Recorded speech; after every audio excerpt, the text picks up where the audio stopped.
Ati tulus.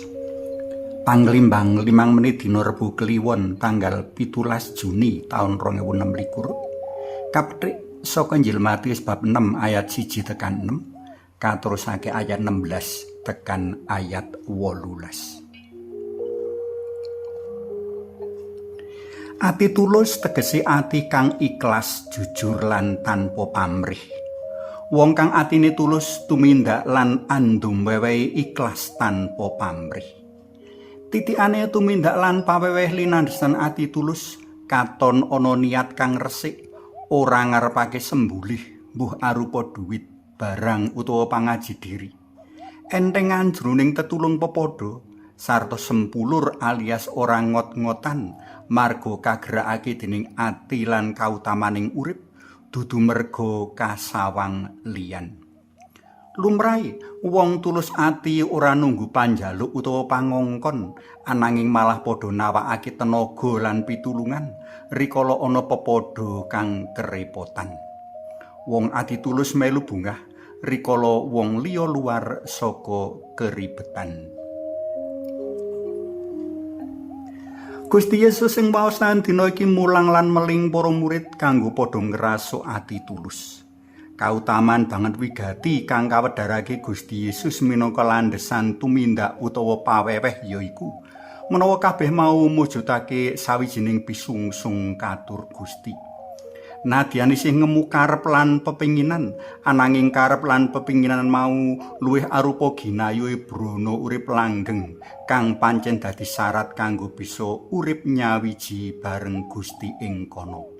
Isih eling to karo piwulang dalam Gusti Yesus marang para murid kanggo padha ngudi lan nglumpukake brana ana swarga.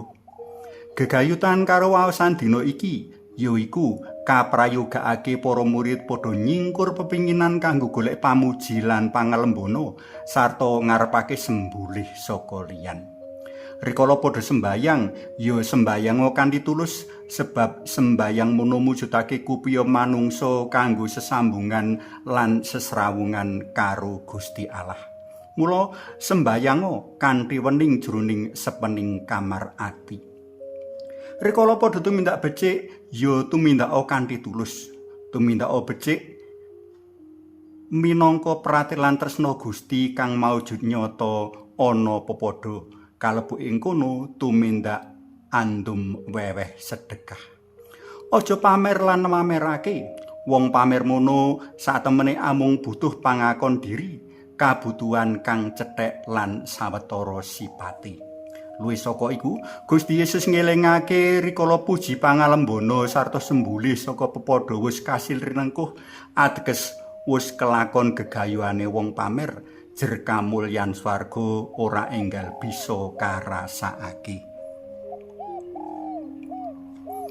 Para tresna pelem kinasih ing jaman kang tansaya materialistis iki sajak tansaya angel nemokake tumindak utawa paweweh kang timbul saka ati tulus. Wong ora marem rikala tandang gawene ora sinawang, apa meneh ora antuk pratelan atur pamuji lan panuwun. Kabeh kaukur nganggo opah lan dhuwit. Saka kono timbul unen-unen, wani pira rikala dijaluki tulung. Sawijining tantangan kanggo para pendherek dalam Gusti, wani ngrasuk ati tulus amrih tansaya akeh wong kang ngrasakake berkahing Allah utawa ketut ombyaking materialistis kang ateges nglunturake jiwa kekatolikan sejati. Suwawi sami munjuk Kunjung aswa dalam yang Romo so yang Putra tuwin yang Roh Suci. Amin.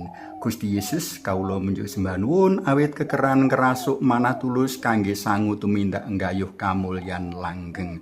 Mugi linurna yang Romo yang Putra tuwin yang Roh Suci kados sing mula buka sakmenika sarta sak lami-laminipun. Amin. Kunjung aswa dalam yang Romo so yang Putra tuwin yang Roh Suci. Amin.